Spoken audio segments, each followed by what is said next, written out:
Welcome to the deep dive. Today, we've got this massive stack of source material in front of us.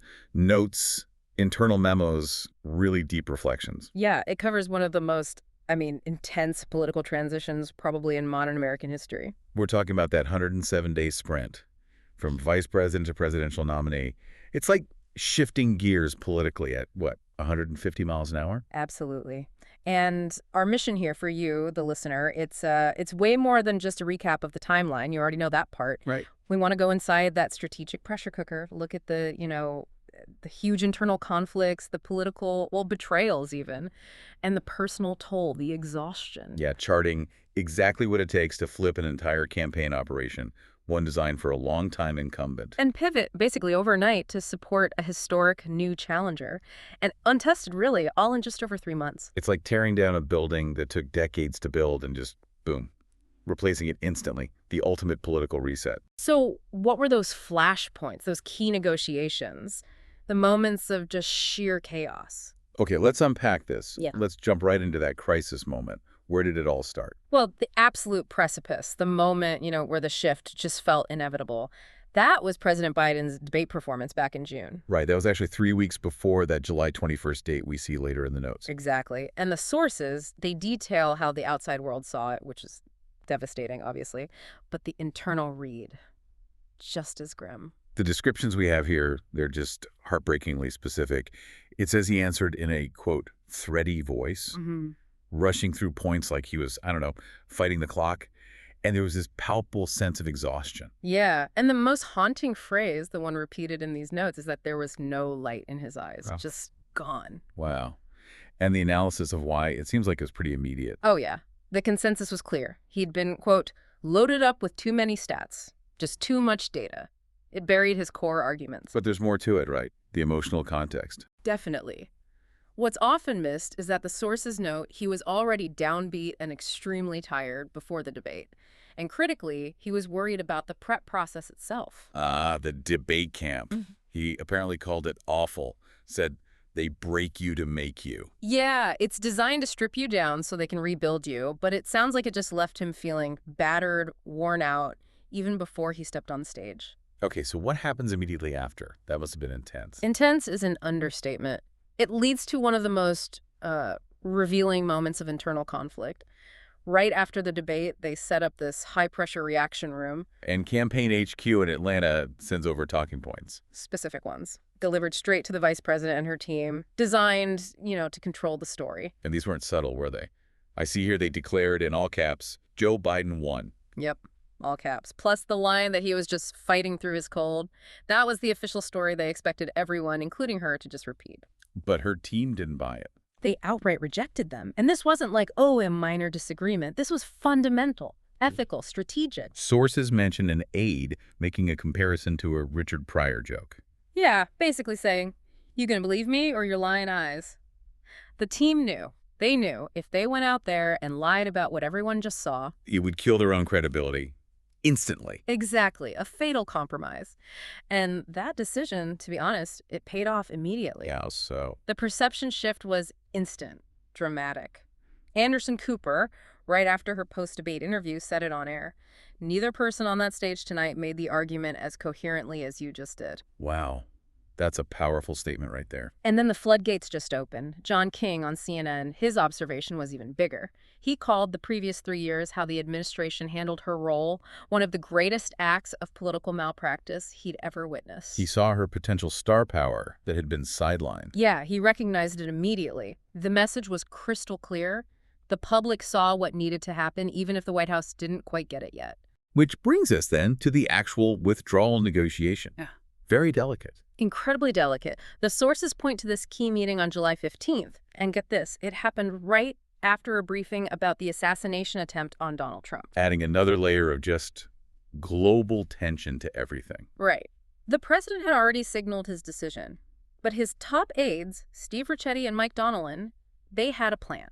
A political calculation. What was their plan? They asked Biden to announce his withdrawal first, let that news sink in for a bit. Good. And then later, the endorsement of the vice president could follow. They wanted to manage the optics, stage the transition carefully. But the incoming candidate She didn't agree with that. Vehemently disagreed.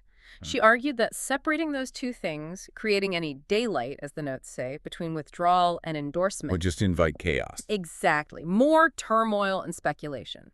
She saw a dangerous power vacuum opening up if they waited. So her push was for speed, certainty. Instantaneous and unified. The message had to be. The president is stepping aside, and the next leader is ready right now. No gap. So it wasn't just about securing the nomination for herself? No, it was also strategic for preserving Biden's legacy, ensure a smooth, single step, avoid that messy internal fight she knew would cripple their chances in the general election. And the speed. You mentioned the speed. It was just breathtaking, wasn't it? Mm. The endorsement hits just 27 minutes after the withdrawal. 27 minutes, and it triggers absolute instant frenzy at the VP residence. That was Sunday, July 21st. The sources say she was literally just rolling over in bed, expecting a quiet Sunday. Yeah, apparently she'd been promised pancakes and a jigsaw puzzle with her grandniece Amara. A normal Sunday. It seemed to not last long. Shattered in minutes, staff rushing over from all across D.C., some, the notes say, still in workout clothes, called in from the park, the gym. And the dining room table, puzzle pieces and all, just becomes a boiler room. Covered in binders, notepads, phones everywhere, instant command center. And the goal was crystal clear. Surgical and singular, lockdown delegate support. Get the party leaders on board immediately. Chicago, the convention was less than a month away. Days, not weeks, to stop any challenge. What's fascinating, too, is how they handled the money side of this pivot. Oh, the fundraising. Transitioning that huge donor list, the legal stuff, state party relationships.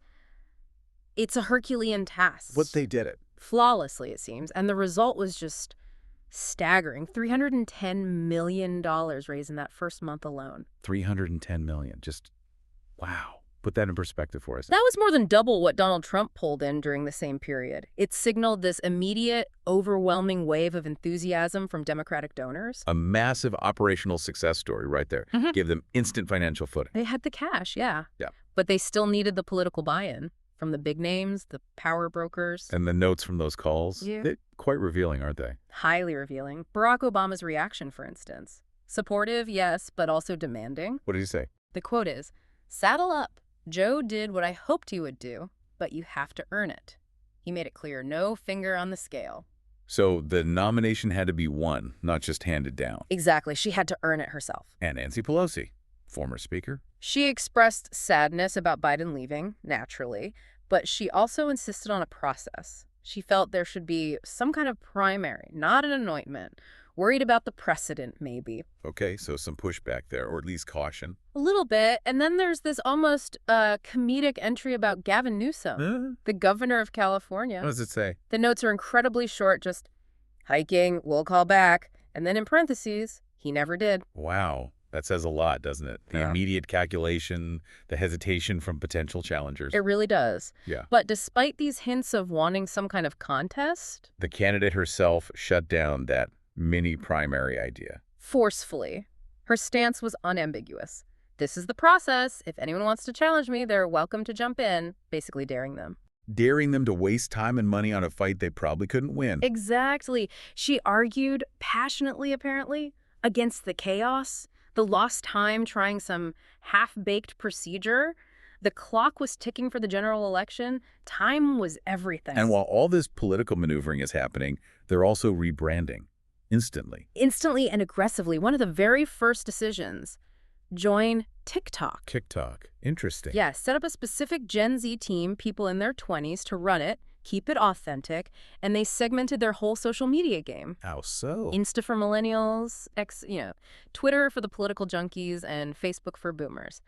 Targeted approach. And this is where that unexpected branding moment happened. The Charlie XCX thing. Yeah, the British singer posts Kamala is brat, referencing her album title. Which could have been awkward. But the campaign just seized it. That edgy, confident vibe resonated, and they immediately adopted her signature lime green for the new Kamala HQ branding online. Brilliant. A quick signal of change, of cultural relevance. Totally. But amidst all that frantic energy, political calls, digital branding, there was also this moment of centering, spiritual grounding. Tell us about that. After hours of nonstop calls, the candidate just stopped everything, called her pastor, Reverend Dr. Amos C. Brown, put him on speaker for the whole staff. Right. And the sources say it was a heavy moment. He prayed over them, invoked Queen Esther, the biblical story, told the candidate directly, "You were born for a time such as this." That must have been powerful. Yeah, the kind of emotional grounding they needed to dive back into the fight. A reminder it was about purpose, not just, politics. Okay, so pivoting now to the general election strategy. With the nomination basically secured, the focus shifted immediately. How do we define Trump? And they decided to use her background, her time as a prosecutor. Exactly. That became the core strategic framework. Her years prosecuting cases provided the lens. And that key phrase she started using, Yeah. "I know Donald Trump's type." That really cut through, didn't it? Incredibly potent and memorable, because it wasn't just a political jab. It tapped into something universal. How do you... It was designed to connect with voters' personal experiences, people who've dealt with individuals of, quote, low character. So it makes it relatable. Totally. It triggers recognition, the bad boyfriends, obnoxious bosses, shady businessmen, figures everyone kind of knows. It normalized dealing with that kind of predatory behavior. And positioned her as the one who successfully dealt with those types professionally. Precisely. And she backed it up. The sources show how she connected this persona to specific legal examples from her career. Like her work on sexual abuse cases. Yeah, she specialized in that early on. So she could speak with real authority when pointing out Trump had been found liable for sexual abuse. It wasn't just rhetoric, it was lived experience. And the Trump University case. Same thing. She talked about prosecuting corporate fraud, then referenced how Trump University scammed students that $25 million settlement. It mirrored her own successful action against a for-profit college. So she's drawing direct parallels. Masterfully. Tying her prosecution of Wall Street banks for fraud directly to Trump's own conviction on 34 felony counts. The message was simple: I hold powerful people accountable, and he's one of them. And this allowed her to set up that broader contrast, right? The campaign narrative. The vision versus the retreat, that was the philosophical engine, developed under insane time pressure, remember? And the vision wasn't just about policy points. No, they framed the progressive agenda in terms of expanding freedoms, fundamental freedom. Like what specifically? Freedom to vote, obviously, bodily autonomy, clean air, but also critical economic freedoms, freedom from anxiety about healthcare, childcare, ultimately the freedom to simply be without systemic fear. And the contrast was defining Trump's message, make America great again, as looking backward. As regression, yeah. Romanticizing a time when rights were limited for many, when women couldn't control their own health care, when barriers were rigid. And the crowds picked up on that, leading to that chant. We're not going back. It became this spontaneous, powerful staple, captured the defensive urgency, protecting progress. The campaign also leaned into her personal story, her heritage. Consciously, not as a footnote, but as foundational. Her mother, Shyamala Gopalan, coming to America in '58 for breast cancer research, raising her daughters as proud Black women. With that specific understanding of America's promise and its pain. Exactly. And that advice her mother gave her became central to her speeches. Kamala, don't ever let anyone tell you who you are. You tell them who you are. That personal history must have been key for mobilizing certain groups. Absolutely crucial. The sources specifically mention her speech to the Zeta Phi Beta Grand Boulé. Okay, explain that for listeners who might not know. Right, so Zeta Phi Beta is one of the sororities in the Divine Nine. That's the group of historically Black fraternities and sororities, a really vital, powerful, organized force in Black American political life. Got it. And her speech there, it was about shared experience, about the path paved by people like Shirley Chisholm. The first Black woman to seek a major party's presidential nomination. Right, acknowledging that journey of both joy and pain, but demanding continued progress. It was about connecting on that deep historical level. Okay, now we get into some really complex, maybe awkward territory in Section 4, the internal dynamics. Because this whole transition is happening while there's this genuine, long-standing relationship between Biden and Harris. That's the critical nuance the sources really emphasize. It wasn't fake. They had a real working partnership, met regularly for lunch. The club sandwich and grilled fish. Yeah, and often ended by sharing a, quote, conspiratorial chocolate shake or sundae while gossiping about world leaders, Macron, Marcos, Akufo-Addo, real conversations. But that personal connection, It wasn't enough to smooth over the political realities. Simply wasn't. David Plouffe, cited here as the necessary political realist, pointed out the hard truth.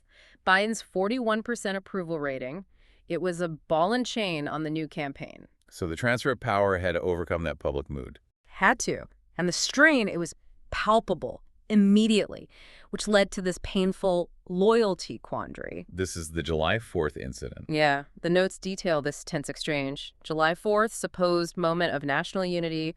First Lady Jill Biden pulls Doug Emhoff aside in the Blue Room. And asks him. Demands to know, basically. Despite years of service, what's going on? Are you supporting us? Wow. After everything. Yeah. How did Emhoff react? His private reaction later, according to these notes, captured just immense frustration, professional, personal friction boiling over. What did he say? He reportedly unloaded something like, they hide you away for 4 years, give you impossible shit jobs, and still they have to ask if we're loyal. That really defines the resentment, doesn't it? Being sidelined, then questioned at the most critical moment. It speaks volumes, and it connects directly to the political reality they faced. The Borders Our Job is a perfect example. Right, the task she was given, what was the actual goal there? The initial goal was sound, actually. Address the root causes of irregular migration in the Northern Triangle, Guatemala, Honduras, El Salvador. And it was an area she actually had expertise in from her prosecutor days, going after cartels. And did she get results? Measurable ones. Our sources confirm she secured $5.2 billion in new private investment for the region, created 70,000 jobs, connected 2.5 million unbanked people to financial services. So real impact. Data showed people were staying put in those areas. Exactly. Solid, quantifiable successes. Things you'd want to shout from the rooftops. So why didn't we hear about it? Why did the narrative become about her failing at the border? Colossal communications failure. Or you could argue strategic sabotage. When her team wanted to release the good news, hold press conferences, White House staff stalled them. How? Repeatedly saying, not yet, we need more data. Just delaying. Which meant the story never got out. Remained untold, as the notes say. So politically, she stuck with the border czar label for a porous border, while her actual verifiable successes strategically hidden. By staff who seemed maybe invested in the narrative that her work wasn't succeeding. That sounds deeply dysfunctional. It wasn't isolated either. It was symptomatic of what the sources call zero-sum staff thinking in that White House. Real evidence of staff actively working against her visibility. Like what? After she gave this really successful, well-vetted speech on Israel-Gaza, it went viral, got praise from across the spectrum, the West Wing reaction. They were displeased. Displeased because it was successful. They actually castigated her, not for the content, but, quote, for delivering it too well. That's incredible. What was the thinking there? The analysis in these notes is blunt. If she's shining, he's dimmed. Just a complete failure to grasp that her success was actually vital for Biden. It reassured people about his judgment, the country's stability. Instead, they treated it like a competition. A zero-sum game within their own administration. Really toxic. All right, so nomination basically locked down by late July. The clock immediately restarts for the next massive task, choosing her own running mate. The VP pick. Absolutely critical. The interviews happen August 4th. And the criteria, they were laser focused on two things. What were they? Strategic advantage, obviously, but also genuine personal loyalty. The vibe, as the notes put it. Could they actually work together? And the secrecy around this must have been intense. The media watching her every move. Next level secrecy. The notes talk about cloak and dagger operations just to get these high-profile people in and out of the VP residence without anyone noticing. Like what kind of stuff? Well, they had to use this alternate service entrance that hadn't been used in like 20 years. Staffer Storm Horncastle had to go retrieve Tim Walz from a dog park, apparently. From a dog park, seriously. Seriously. And Senator Mark Kelly, he texted his location saying he was waiting in the Tesla by the dumpsters. The absurdity just highlights the pressure. They needed total control over the process, the timing. Exactly. And she sought advice, didn't she, from people who'd been there? Yeah, the Clintons. Hillary and Bill, what did they tell her? Their advice wasn't about policy or electoral maps. It was about personal chemistry. Choose someone who brings a joyful energy. Make sure the relationship feels genuinely good. Not just a political marriage of convenience. Right. Something real. Okay, so let's look at the three main contenders they interviewed. First up, Josh Shapiro, governor of Pennsylvania. Yeah, and he kind of blew it on the discretion front immediately, didn't he? His official cars were spotted cruising past the residence by CNN cameras. Not exactly subtle. Signal to the whole world he was in the running. Yeah, in that environment, discretion was basically test number one. He failed. Okay, who else? Mark Kelly, senator from Arizona. Kelly, impressive resume, right? Astronaut hero, focused on the border crisis. Co-chair of the National Space Council, got the Artemis Accords signed by 55 nations. Plus, he won in a tough purple state, Arizona. That carries weight. Huge weight.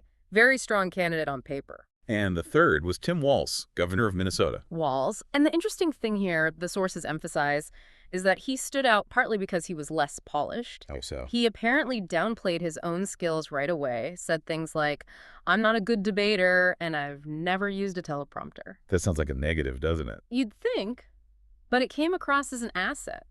Appealing authenticity, the notes say. Plus that rural appeal farm background, knew how to put an engine together, hunting, relatable stuff. And there was something else she observed about him. Yeah, this critical political instinct. She felt he would immediately notice who was not in the room and would know how to reach them. That spoke to, an empathetic, inclusive approach. So the final decision. Yeah. It wasn't easy. Agonizingly close, apparently. The notes say very little weight separated Kelly and Walz. And Doug Emhoff, interestingly, initially leaned towards Shapiro. So how did she decide? The notes mention her making a pork roast rub. Yeah, to center herself, doing something practical, grounding in the kitchen amidst the chaos. And ultimately, she trusted her gut. That advice from her mother again. Your gut is always right. Trust it. Exactly.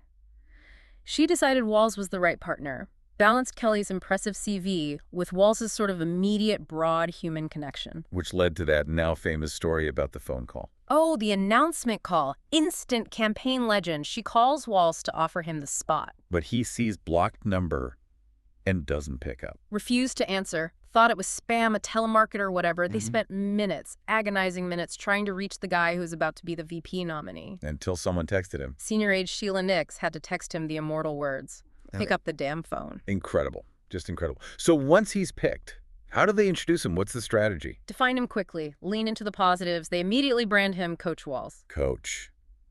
Conveys strength, caring, leadership. Right.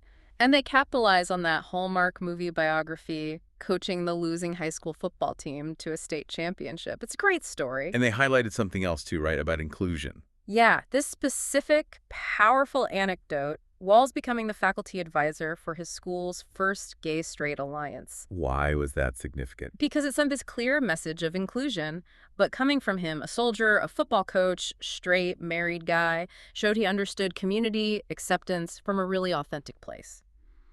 Okay, ticket finalized. Next massive hurdle, the debate against Trump. Prep for that ran from September 5th to the 10th. And the process described here, it sounds like a psychological endurance test. A pressure cooker, definitely. The team lead was Karen Dunn. Yeah, described as the candidate's wartime consigliere. For listeners, Dunn is this elite lawyer, renowned debate prep expert, basically the chief strategist managing this whole intense process. And she had a big team. Rotating cast of dozens, Plouffe, Fallon, Russ mentioned, all focused on tweaking literally every phrase, micromanaging the message, and the method itself. The role-playing. Notoriously grueling. Philippe Reigns played Trump. His instructions, be a total jerk, lie, interrupt, be confrontational, for 90 minutes straight sometimes. The goal was just to get her used to it, to inoculate her against the chaos Trump brings. Exactly. And the physical side was intense too. Practice standing the whole time, late into the evening, testing endurance as much as anything. They knew if she looked tired or annoyed on stage. Trump wins the visual battle. And the feedback process sounds intense, too.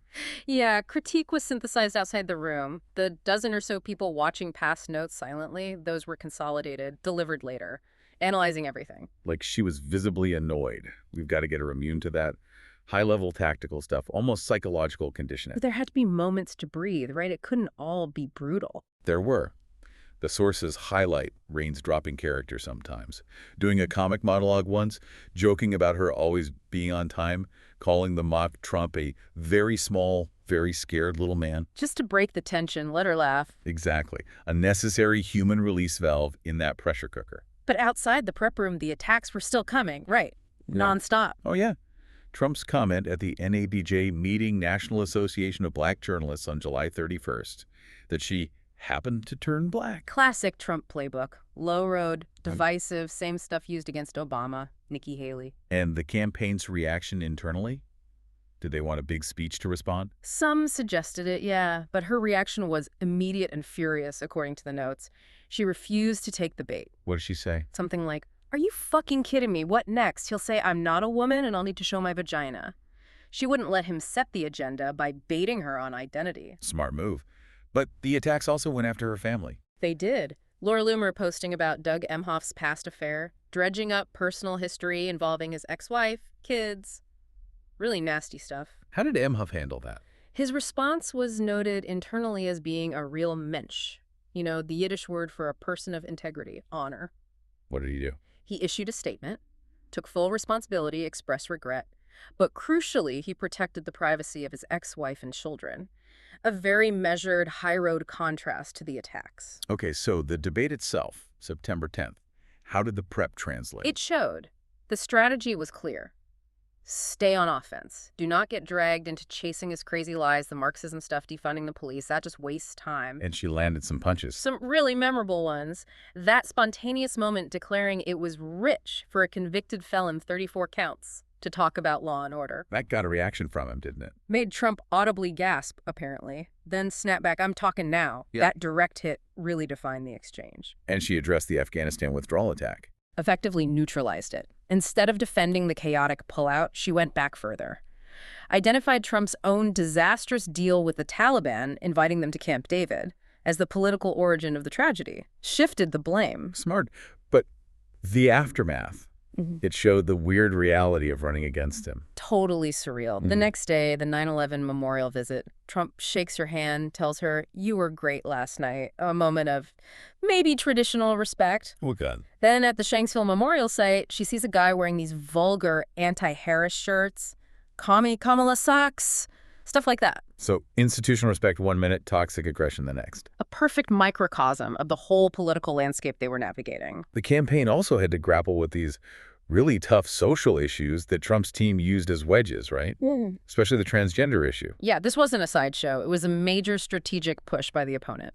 Trump's team spent a reported $40 million on ads with that "Kamala is for they them" tagline. 40 million, wow. And airing them where? 55,000 times in swing states. Often during sports broadcasts, specifically targeting those key male demographics. And this put her in a tough spot, given her history. Huge ethical and political bind. She's been a lifelong LGBTQ plus ally, defended marriage rights, outlawed the awful gay panic defense in California. So abandoning that community wasn't an option. The sources show there was internal debate, definitely. Pressure to pivot away. But ultimately, she refused. Refused to abandon this tiny, incredibly vulnerable minority, less than 1% of the population, facing horrific rates of violence, suicide attempts. It was a moral line for her. A fundamental commitment, it seems, not just political expediency. But tactically, how did they counter it? They couldn't just ignore $40 million in attack ads. They couldn't. The counter strategy, based on polling, was crucial for survival. In swing states, when the attack came up, they wouldn't get bogged down arguing about trans rights. What would they do? Pivot fast, acknowledge it briefly, then shift immediately to what voters cared most about. "Trump says a lot of things about me, but I know the thing you care about is the economy." Redirect. Acknowledge and redirect, got it.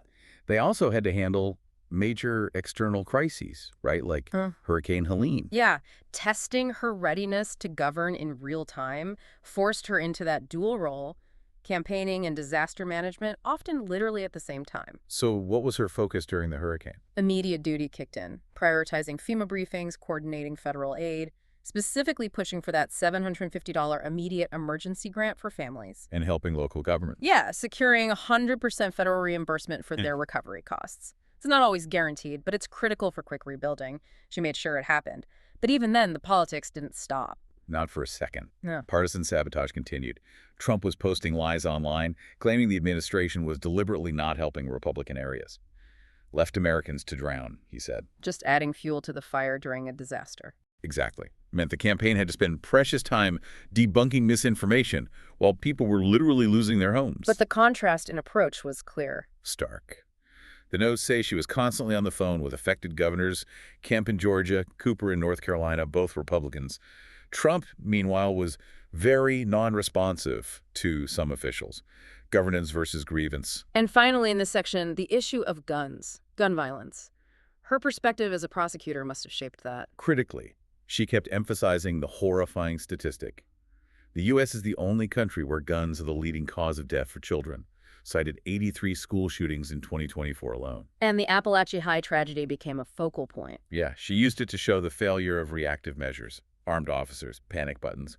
None of it stopped an AR-15-style weapon, a weapon given to the shooter as a Christmas gift. Just awful. And she had a specific, grim perspective from her past work. As a prosecutor, she knew, quote, exactly what semi-automatic rifle fire does to the human body, up close. Which led her to make a pretty challenging suggestion. Yeah, that lawmakers should be forced to look at autopsy photos of child victims before they vote on gun laws.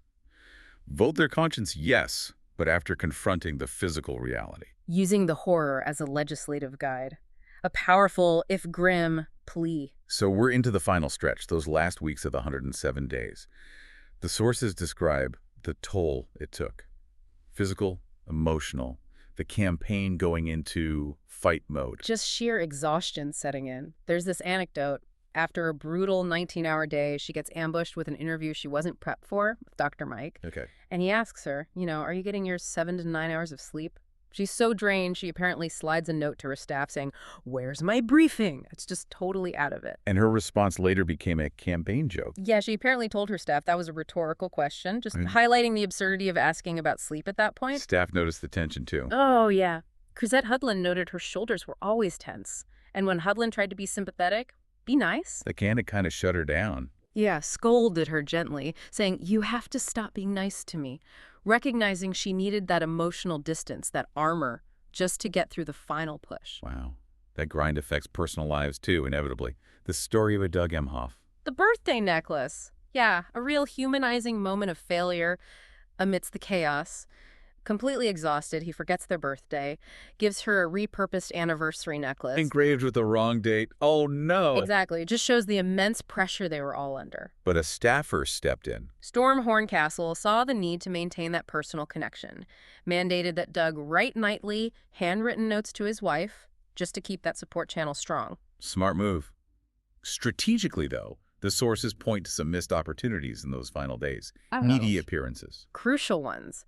Where the tiny margin for error really showed, the Joe Rogan interview is a big one. Massive platform, non-traditional audience. They wanted a specific date. Sought the October 25th slot right in the final stretch, but they were told Rogan was taking a personal day. Rogan interviewed Trump instead. Led to this strong feeling inside the campaign that they'd been misled, blocked from a key audience. Ouch.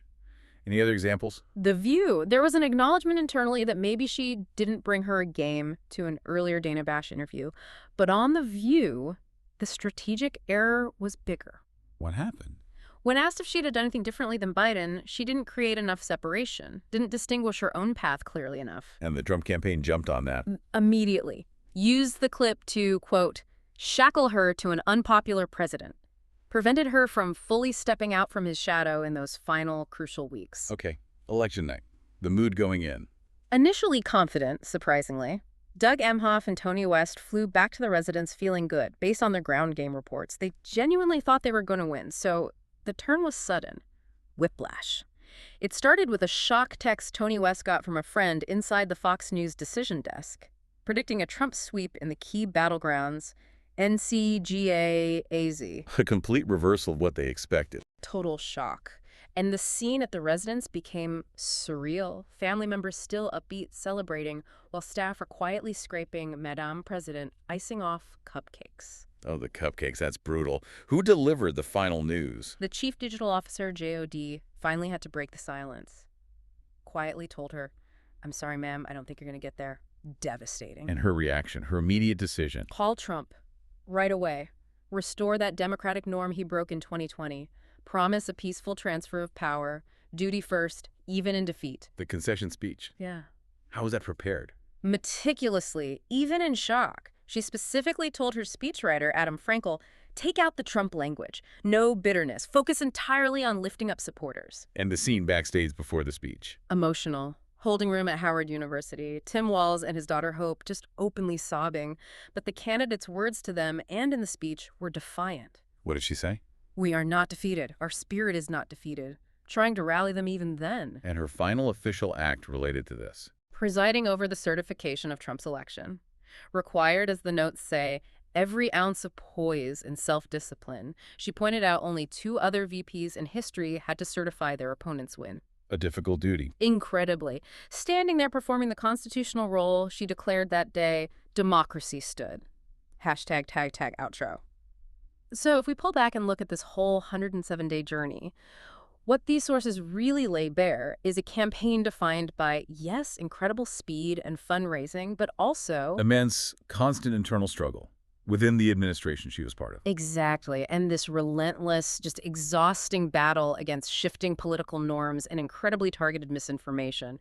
It was a fight on multiple fronts. And I think what stands out for you, the listener, is that insight into how strategy, resilience, personal character, Yeah. how they all collide with modern information warfare. Yeah, and how fragile success can be when you're carrying the baggage of the immediate past. She just ran out of time, didn't she? Ran out of time to fully define herself, especially to younger voters, before the system delivered its verdict. Which leads to this final, really profound thought from the post-election analysis in these notes. Right. The candidate, she initially sought change from inside the system, worked within the established structures. But now, Now the analysis suggests she fundamentally believes the system is failing us. That rebuilding trust, creating a new blueprint, it has to come from being with the people, out in towns, communities, not just in the corridors of power. so the ultimate challenge left for all of us maybe is figuring out how we engage politically when those traditional guardrails, the democratic norms, Yeah. they seem to be buckling under the pressure. That's the question these sources leave us with. How do we move forward when the old ways seem broken?